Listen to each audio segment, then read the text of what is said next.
Saudações investidores, bem-vindos a Investidor Moderno. Eu sou Pablo Granier, trader e analista de criptoativos. Agora o Bitcoin cotado a 9.427 dólares. E hoje voltamos aqui com o objetivo de fazer uma atualização rápida do preço numa análise técnica e de sentimento de todos os tempos gráficos. Vou começar aqui do 4 horas na BitMEX para analisar a tendência do Bitcoin chegando até tempos gráficos menores. Além disso, hoje vamos dar uma passada pelos nossos indicadores de sentimento, tá? No Tensor Charts, vamos mostrar aqui para vocês um ponto que estava mostrando para a gente que o rompimento estava para acontecer. Além disso, vamos mostrar aqui alguns indicadores que podem pedir um pouco de cautela para a gente, tá? Ao mesmo tempo que eu quero passar um pouco mais da teoria do Long Short Ratio, tá? E por que esse indicador é tão importante. Então ontem a gente viu um pouquinho aí de uma prática dele, hoje eu quero tentar explicar por que ele funciona, tá bom? E no final, vamos dar uma olhada no S&P, já que a gente continua bem correlacionado com ele, tá? Então, antes de começar, não esquece de deixar o like, se inscrever caso não seja inscrito e deixar todas as dúvidas, críticas, sugestões nos comentários. Investidores, começo aqui do 4 horas na BitMEX para mostrar para vocês que o Bitcoin, ele ainda está dentro do nosso triângulo ascendente, né? É um triângulo ascendente que, para mim, ele vai determinar a tendência do Bitcoin por muitos meses. Então, para os mais conservadores, uma entrada no Bitcoin seria num rompimento para cima desse triângulo ascendente, aqui acima de 9.800, 9.900. Se acontecer, a gente vai discutir essa entrada. E para oportunidades de short, eu ficaria de olho agora no preço abaixo dos 8.900, tá? Eu realmente acho que se a gente perder os 8.900 de novo, a chance de segurar nesse suporte dos 8.600, que sim existe, não é muito elevada, tá? Porque a nossa linha de tendência aqui está subindo, olha só, e a gente está formando suportes importantes nessa região. Então, perdendo essas regiões que a gente vai falar no curto prazo, esses suportes, não é, para mim, os 8.600 que vai segurar, tá bom?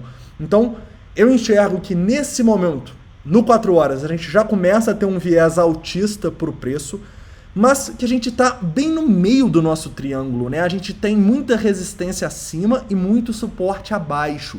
Então, antes de uma confirmação para um desses dois lados, fica difícil apostar muito, tá? Mas eu vejo sim que um rompimento dessa linha de tendência de baixa, dessa bullish falling wedge aqui, foi muito positiva para o preço, com um volume muito legal. A gente vai discutir esse volume em tempos gráficos menores. E um fechamento acima dessa região dos 9.450 aqui, que a gente está tentando, seria extremamente positivo para o preço continuar e quem sabe já ir testar essa zona superior do triângulo, tá bom? Enquanto eu não fechar acima do ponto de controle, o meu trade system pede um pouquinho de cautela. Então eu acho sim que as próximas horas vão ser bem importantes, tá? E fiquem de olho aí nesse ponto de controle e entendam que a gente tá meio que numa consolidação dentro desse triângulo e sim, em breve eu acredito que a gente vai resolver para que lado vai e seja ele para cima ou para baixo, a gente vai ter oportunidades de grandes operações, beleza? Indo aqui para 1 hora, eu já vou começar discutindo um pouco sobre este grande volume de rompimento que a gente teve, né? E eu já entreguei. Para mim isso não é volume de topo, tá? Tá muito mais com cara de um volume de rompimento, porque a gente passou de zonas muito importantes e desta linha de tendência que vinha desde lá dos 10.500.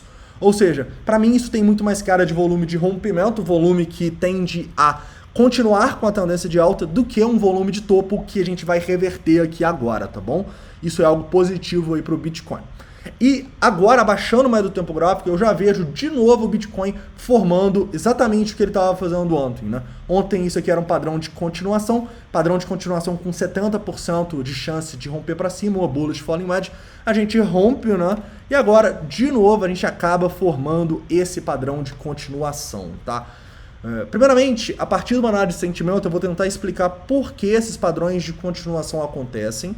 E depois, quando a gente for analisar o Long Short Ratio, eu acho que ele é um complemento muito interessante de por que esses padrões tendem a romper para cima, tá bom? Mas vamos lá. Por que esses padrões de continuação tendem a acontecer numa tendência? Caras, tipicamente você vai ver esse padrão acontecendo depois que muitas pessoas estão sendo estopadas ou liquidadas. Né?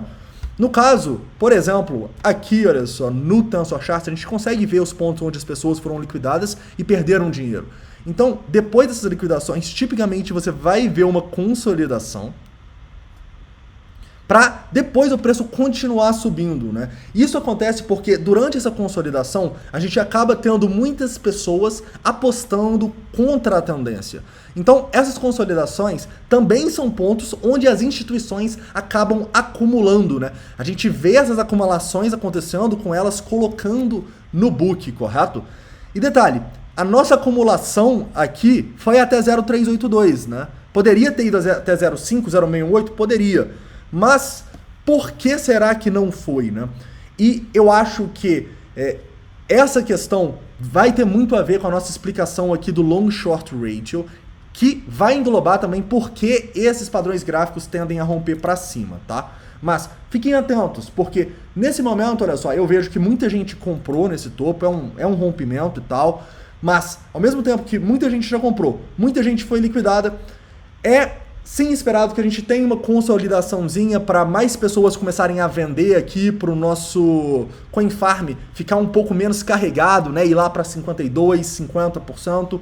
E a partir daí a gente ter uma confirmação, um novo rompimento para o preço continuar a nossa tendência de alta. Detalhe, quando isso acontece, investidores, muitas vezes o preço não para, né? O preço continua subindo, igual aqui, por exemplo, olha só, a gente tem um novo topo sendo formado depois de uma consolidaçãozinha, né? Antes de uma correção mais forte. Então, o que isso quer dizer? Isso quer dizer que uma correção aqui pode acontecer, mas não é por isso que a gente tem que apostar nessa correção. Não. Isso é o básico da análise técnica, né? A gente deve sempre tentar apostar a favor da tendência, e é por isso que ontem a gente estava olhando para acumulações nesse padrão de continuação, correto?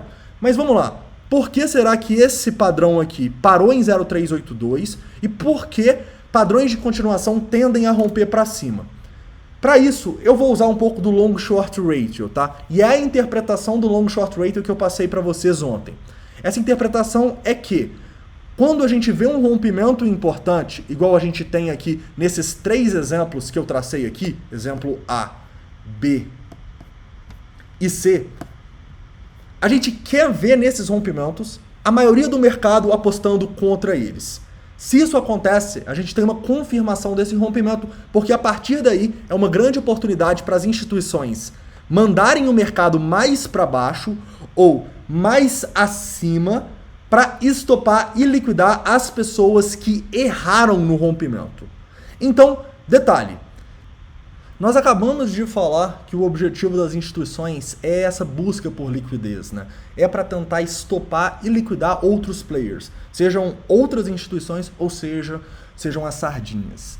No caso, quando a gente tem um movimento assim, com o preço em tendência de alta subindo, e a gente começa a ver muitas pessoas apostando na baixa, nós podemos entender que essas pessoas acabaram ficando presas nessas regiões.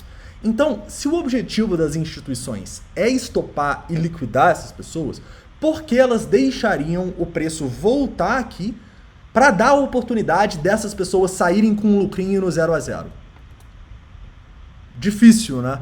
As instituições, elas sempre vão tentar levar o preço mais distante possível desses erros das pessoas.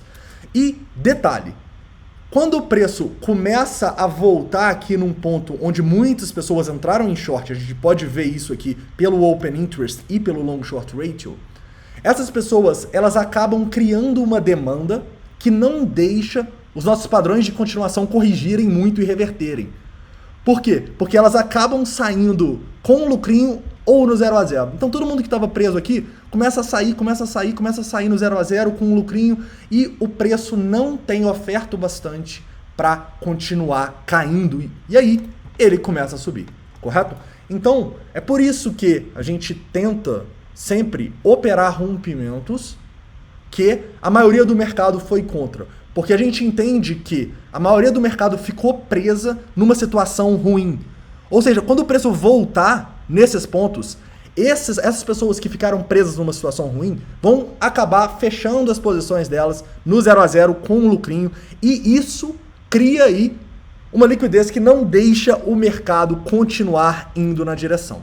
Então, detalhe, a gente entende sim que bastante gente shortou errado nessa região aqui, já que a gente teve uma quedinha, correto?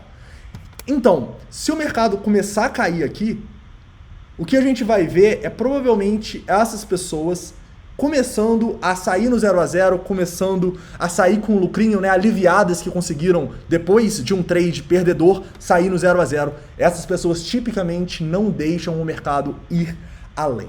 Se o mercado vier aqui e reverter, por exemplo, perder os 9.200, pô, aí já são outros 500, né? Aí a análise técnica vai falar pra gente olhar pro outro lado. Porém, o objetivo dessa análise de sentimento é tentar explicar para vocês por que essas acumulações acontecem, né?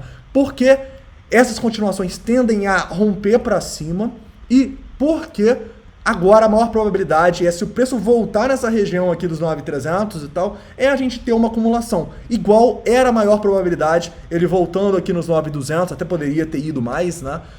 A gente ter uma acumulação nessas regiões. Beleza? Então é isso, tá? Sobre o Bitcoin. E por fim, eu quero falar um pouco do S&P, tá, investidores? Porque nós sabemos que nós ainda estamos bem correlacionados com o S&P. E eu vejo essa tendência do Bitcoin como algo muito positivo, alguma tendência bem forte. E, para mim, a maior probabilidade que a gente tem de romper para baixo aqui e reverter essa tendência seria se o S&P despencasse, tá? Por exemplo, essa queda que a gente teve aqui dos 9.600 até os 8.800 foi muito a ver com uma queda forte que a gente teve no S&P no dia, né? Então, se isso acontecer novamente, investidores, a gente pode sim ver o Bitcoin fazendo novas mínimas, tá? Então, olho no S&P também, já que a nossa correlação ainda existe. Beleza? Então é isso, tá? Espero que vocês tenham gostado, espero que tenha ficado claro aí, principalmente esse conceito das pessoas presas nas posições. E qualquer dúvida, vocês deixem nos comentários que eu respondo o mais rápido possível. Então é isso, um forte abraço e até a próxima.